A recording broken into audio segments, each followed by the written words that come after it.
বিশ্বাস আছে বুক পকেটে গোছানো কিছু, ডায়েরির পাতায় শুকনো সূর্যমুখী ফুলের মতো চ্যাপ্টা বিশ্বাস, ঘন নীল ঠান্ডা রাতের মতো নেশালো বিশ্বাস।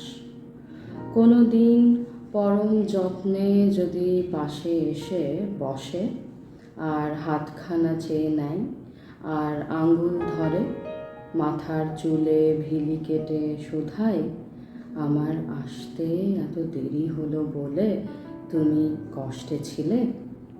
শুকনো অপ্রস্তুত আর বোকা বোকা হাসি হেসে তখন বলবো, না, আমি জানতামই, কিন্তু বিশ্বাস করো, আমি জানতাম না, আমি জানি না, আমি শুধু বিশ্বাস করি। ডায়েরির পাতায় শুকনো সূর্যমুখী ফুলের মতো চেপ্টে যাওয়া সে বিশ্বাস।